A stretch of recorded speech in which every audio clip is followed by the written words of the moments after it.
아모스 9장. 내가 보니 주께서 제단 곁에 서서 이르시되 기둥머리를 쳐서 문지방이 움직이게 하며 그것으로 부서져서 무리의 머리에 떨어지게 하라. 내가 그 남은 자를 칼로 죽이리니 그 중에서 한 사람도 도망하지 못하며 그 중에서 한 사람도 피하지 못하리라. 그들이 파고 스올로 들어갈지라도 내 손이 거기에서 붙잡아낼 것이요 하늘로 올라갈지라도 내가 거기에서 붙잡아내릴 것이며 갈멜산 꼭대기에 숨을지라도 내가 거기에서 찾아낼 것이요 내 눈을 피하여 바다 밑에 숨을지라도 내가 거기에서 뱀을 명령하여 물게 할 것이요 그 원수 앞에 사로잡혀 갈지라도 내가 거기에서 칼을 명령하여 죽이게 할 것이라. 내가 그들에게 주목하여 화를 내리고 복을 내리지 아니하리라 하시니라. 주 만군의 여호와는 땅을 만져 높게 하사 거기 거주하는 자가 애통하게 하시며 그 온 땅에 강에 넘침같이 솟아오르며 애굽 강같이 낮아지게 하시는 이요 그의 궁전을 하늘에 세우시며 그 궁창의 기초를 땅에 두시며 바닷물을 불러 지면에 쏟으시는 이니 그 이름은 여호와이시니라. 여호와의 말씀이니라. 이스라엘 자손들아 너희는 내게 구스 족속같이 아니하냐. 내가 이스라엘을 애굽 땅에서 블레셋 사람을 갑돌에서 아람 사람을 기르에서 올라오게 하지 아니하였느냐. 보라 주 여호와의 눈이 범죄한 나라를 주목하노니 내가 그것을 지면에서 멸하리라. 그러나 야곱의 집은 온전히 멸하지는 아니하리라. 여호와의 말씀이니라. 보라 내가 명령하여 이스라엘 족속을 만국 중에서 체질하기를 채로 체질함같이 하려니와 그 한 알갱이도 땅에 떨어지지 아니하리라. 내 백성 중에서 말하기를 화가 우리에게 미치지 아니하며 이르지 아니하리라는 모든 죄인은 칼에 죽으리라. 그날에 내가 다윗의 무너진 장막을 일으키고 그것들의 틈을 막으며 그 허물어진 것을 일으켜서 옛적과 같이 세우고 그들이 에돔의 남은 자와 내 이름으로 일컫는 만국을 기업으로 얻게 하리라. 이 일을 행하시는 여호와의 말씀이니라. 여호와의 말씀이니라. 보라 날이 이를지라. 그때에 파종하는 자가 곡식 추수하는 자의 뒤를 이으며 포도를 밟는 자가 씨 뿌리는 자의 뒤를 이으며 산들은 단 포도주를 흘리며 작은 산들은 녹으리라. 내가 내 백성 이스라엘이 사로잡힌 것을 돌이키리니 그들이 황폐한 성읍을 건축하며 거주하며 포도원들을 가꾸고 그 포도주를 마시며 과원들을 만들고 그 열매를 먹으리라.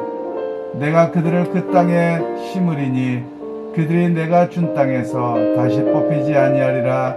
내 하나님 여호와의 말씀이니라.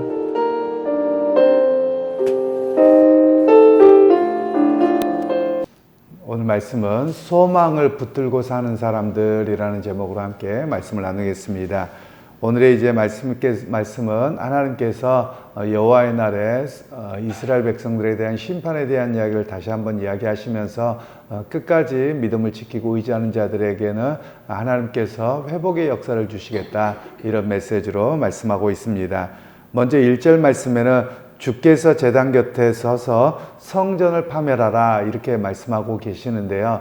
우리가 생각하는 것은 일반적으로 시온에가 있을 때, 또 성전에 있을 때 하나님 복을 주시고 지키신다, 이렇게 표현해야 되는데 오히려 아모스서는 성전 곁에서부터 파괴하겠다, 이렇게 표현을 사용하고 있습니다. 이 말씀은 이스라엘 백성들의 신앙 자체가 왜곡되어졌고 혼합주의로 가서 그들의 신앙 자체부터 하나님이 문제를 삼고 심판하시겠다, 이런 이야기를 말씀을 하고 있습니다. 즉 이스라엘의 멸망의 원인이 어디냐? 종교의 타락, 신앙의 타락이었음을 분명하게 이 본문에서는 보여주고 있는 내용입니다.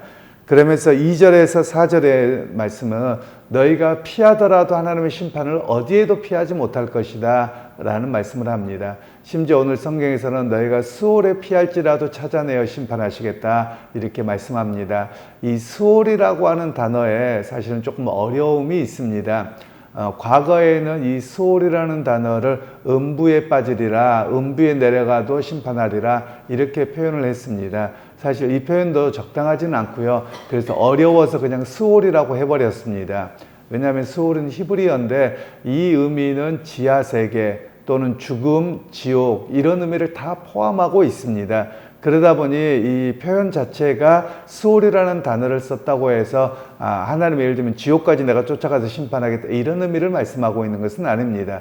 즉 너희가 지하세계라고 하는 그 어두움 속에 아무래도 못 찾아오는 그런 곳에 간다 할지라도 내가 다 찾아내어서 심판하고 하겠다 이런 의미로 말씀합니다. 그래서 이 수월이라고 하는 단어는 그 문맥의 의미에서 그 단어의 뜻이 결정되는 그런 단어입니다. 그래서 오늘 그렇게 말씀하고 있는 것이고요. 그래서 이 본문에서는 너희가 아무리 하나님의 심판의 손길을 어디로 가고 뭐하고 다 피할 수 있을 것이라고 생각하고 피한다 할지라도 그 하나님의 징계와 심판은 결코 어디에서도 피할 수 없음을 말씀하고 있는 내용입니다. 그리고 이제는 3절에 너희가 갈멜산에 숨을지라도 내가 찾아내어 심판하시겠다라고 말씀합니다. 이 갈멜산에는 두 가지의 의미가 있는데요. 하나는 실제로 환난을 당하거나 어려운 사람들 또는 도피해야 될 목적을 가진 사람들은 갈멜산으로 가서 숨었다고도 알려집니다. 그리고 또 하나는 갈멜산의 의미가 무엇이냐면 우리가 아시는 것처럼 엘리야 선지자가 바알 선지자의 450명과 대결했던 곳입니다. 그러니까 이스라엘 백성들에게는 이곳을 어떻게 여기고 있느냐, 영험한 곳, 특별한 곳, 하나님의 능력이 임한 곳 이런 생각을 가지고 있는 것이죠. 그래서 하나님의 능력이 임한 곳에 숨으면 하나님 지키시지 않겠느냐 이런 생각을 하고 있는 것입니다. 그런데 하나님께서는 그곳마저도 찾아내어 심판하시겠다 말씀합니다. 그러면 오늘 우리에게 이 신앙은 장소가 거룩하다고 해서 안전하게 지켜지느냐? 결코 그렇지 않다라는 것을 이야기합니다. 즉 하나님을 의지하고 온전한 믿음으로 서야 되는 것이지 장소가 거룩하거나 또는 어디에 가문에 속해 있거나 이런다고 해서 하나님의 심판을 멀리할 수 있는 것 또는 피할 수 있는 것은 아님을 분명하게 말씀을 하고 있습니다. 그러면서 이제 5절에서 6절의 말씀에는 이스라엘을 멸망시키시는 하나님이 누구신가 이런 이야기를 합니다. 하나님이 세상을 만드신 분이고 그리고 땅과 모든 것을 보존하고 지키시는 분임을 분명하게 말씀을 하고 있습니다. 그러면서 하나님께서는 땅을 견고하게 하셨고 또한 허물어뜨릴 수도 있는 심판주이시다라는 사실을 말씀합니다. 그리고 더 나아가서 애굽강같이 낮아지게 하고 라는 말씀을 하고 있는데요. 즉 애굽의 나일강에 홍수로 자주 범람했습니다. 우리가 이렇게 텔레비전이나 이런 데를 보시면 우리가 그 피라미드가 있는 곳을 보시게 될 텐데요. 그 피라미드라고 하는 곳에 이렇게 돌이 그 하나가 제 키만 합니다. 그런 것들로 인해서 높이 쌓여져 있는데 그 지역에서는 이 돌이 나지 않습니다. 그래서 이 돌을 어떻게 지었나라고 보면 저 릭소라고 하는 먼 곳에서부터 나일강이 범람을 하면 그 나일강의 범람함을 따라서 이 돌을 옮겨와서 쌓았던 것으로 그렇게 추측을 하고 있습니다. 그처럼 나일강은 숱하게 범람을 하고 그 범람이 이루어지고 나면 거기에 농사를 지을 수 있는 풍성함이 되는 그것의 반복의 역사였다고 이야기를 합니다. 그래서 그것을 예로 들면서 즉 하나님은 땅이 홍수로 빼앗기게 되고 침수되는 것처럼 하나님의 심판은 전체적으로 다 쓸어버릴 것이다 라는 이야기를 합니다. 우리가 홍수의 피해를 보면 그냥 무엇은 건지고 이런 게 아니지요. 특히 우리나라 같은 경우는 작은 나라에서 홍수가 나더라도 그 지역적인 면인 반면에 이 나일강은 전 그 하부 애굽이라고 할 수 있는데요. 이 지역을 쓸기 시작하면 정말 어마어마한 곳이라고 이야기를 합니다. 그래서 하나님의 심판은 어느 누구도 피할 수 없을 만큼의 그 홍수와 같은 것이다. 이런 이야기를 말씀하고 있습니다. 그리고 이제 7절 말씀에는 이스라엘 자손들이 너희는 내게 구스 족속 같지 아니하냐라고 말씀합니다. 그러면서 이스라엘을 애굽 땅에서 아람 사람의 길에서 올라오게 하지 아니하였느냐라고 말씀합니다. 이 말씀은 내가 누구냐, 너희를 지켰고 보호했고 애굽에서 이끌어냈던 그런 하나님인데 너희는 도대체 누구를 의지하고 어떻게 살아가고 있느냐, 이렇게 하나님은 되려 질문을 하고 계시는 것이지요. 그러면서 오늘 또 8절 말씀에는 하나님께서 범죄한 나라를 심판하신 가운데서도 남은 자들을 지키시고 보호하시겠다, 이런 이야기로 말씀을 합니다.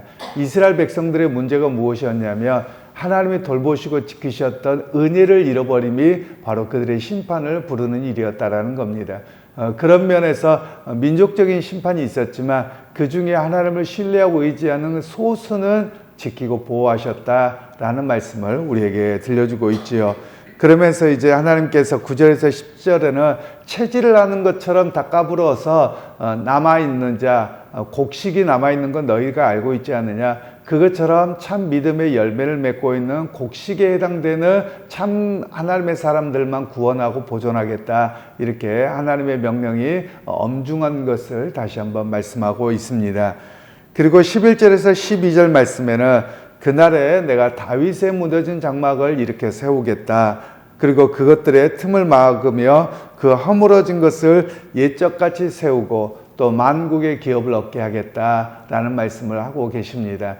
여기서 그날은 여호와의 날을 말합니다. 제가 계속해서 말씀드렸던 것처럼 여호와의 날은 이중적인 의미를 가지고 있습니다. 하나는 심판의 날이고 하나는 구원의 날입니다.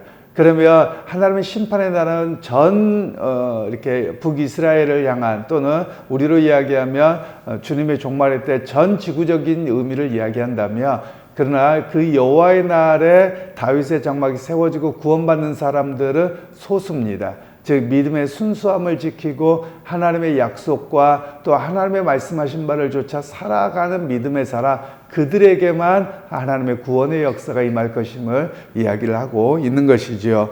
그러면서 13절에서 15절의 말씀은 사로잡힌 자를 돌아오게 하고 또 성읍 안에 살게 하고 건축하게 하고 과원들을 만들고, 이런 이야기를 합니다. 즉 너희가 돌아와서 예전과 같은 평범함의 삶을 회복할 것이다 라는 이야기를 들려주고 있습니다. 그러면 오늘 이 말씀은 북이스라엘에 대한 이야기와 또 그 이후에 또 남유다가 멸망해서 돌아오는 이야기를 말씀하고 있습니다. 실제로 남유다가 멸망해서 바벨론에 포로 끌려갔다가 70년 만에 돌아옵니다. 그리고 돌아오면서 그들이 성을 쌓고 또 포도원과 여러 가지 농사를 짓게 되는 그런 일상의 삶의 회복의 역사가 있었던 이야기를 합니다. 그러면서 이거는 이 아모스 선지자가 바라볼 때는 미래적인 사건입니다. 우리가 바라볼 때는 과거적 사건입니다. 그러니까 하나님의 말씀이 그대로 이루어졌던 것을 우리에게 말씀하면서 우리에게 경고하고 있는 것은 하나님이 예수 그리스도의 재림의 날 분명히 심판하시고 믿음을 순수하게 지키는 자들만 구원 얻을 것이라는 것을 말씀하고 계셔서 과거의 그런 역사가 그대로 이루어졌습니다. 그럼 미래의 사건도 당연히 이루어질 것임을 알고 우리에게 믿음의 사람으로 살아가야 됨을 이야기를 하고 있습니다. 그러면서 오늘 성경이 전체적으로 우리에게 이런 말씀을 합니다. 남유다의 회복의 역사가 있었던 것은 영원한 회복은 아닙니다. 지금도 이스라엘이라고 하는 나라가 세워졌다고 해서 그 나라가 영원한 것은 아닙니다. 즉 이것은 예표에 불과합니다. 즉 하나님의 심판이 있었고 그리고 믿음을 지키는 자들이 소수가 있어서 돌아와서 예수님 시대까지 유다 백성들이 살았던 그 예표를 보면서 마지막 날에 하나님의 심판과 그리고 최종적으로 구원 얻을 사람들의 회복의 역사가 이루어질 것을 바라보아야 된다라는 것을 우리에게 말씀을 하고 있습니다. 그래서 우리의 삶에도 어떤 은혜가 있어야 되냐면 작은 은혜와 하나님의 돌보셨던 기적의 경험이 예표라는 것입니다. 즉 믿음의 삶을 살아가면서 과거의 은혜를 경험했던 것이 전부가 아닙니다. 그것은 우리에게 신앙을 유지하게 하는 힘이고 또 그것을 통해서 마지막 날에 하나님의 구원의 역사를 바라보게 하고 믿음으로 살아가게 하시는 그런 예표의 성격임을 우리에게 말씀을 하고 있는 것입니다. 그래서 여러분 오늘 우리에게도 말씀합니다. 이 땅의 삶만을 바라보지 말고 하나님의 회복의 역사 또 구원의 역사의 마지막 날을 바라보면서 살아가도록 말씀하고 계시는 겁니다. 그런 의미에서 오늘 우리는 어떤 사람들이냐? 소망을 붙들고 사는 사람들입니다. 이 땅의 것을 붙들고 사는 것이 아니라 하나님 나라의 회복을 바라보고 또 하나님의 역사를 바라보고 살아가는 진정한 소망을 품은 사람으로 살아가야 됨을 말씀합니다. 물론 이 땅에서 소망하는 것 작게 이루어집니다. 그것이 우리의 목표는 아닙니다. 그 소망하는 바가 이루어졌고 하나님의 은혜를 경험했던 것은 우리에게 흔들리지 않도록 붙드시는 하나님의 은총의 역사고 또 그것이 예표가 되어서 마지막 날을 바라보게 하는 것입니다. 그러게 여러분 오늘 하루를 살아가실 때도 내가 이 땅에 비록 살아가지만 이 땅에 속한 자가 아니라 하나님께 속한 자요 하나님 나라의 완성을 바라보는 소망을 품은 믿음의 사람입니다. 이 고백 속에서 오늘 승리하는 그런 또 소망을 갖고 살아가는 믿음의 성도님들이 다 되시기를 주님의 이름으로 축원합니다. 하나님 아버지 오늘 또 우리에게 은혜 주셔서 우리는 이 땅에 속한 자가 아니라 하늘에 속한 자요 또한 이 땅에서 하나님의 돌보심과 은혜를 경험했던 그 기억과 그 은혜 속에서 마지막 날의 소망을 바라보고 승리할 수 있는 우리 모두가 되게 하여 주옵소서. 예수님의 이름으로 기도하옵나이다. 아멘.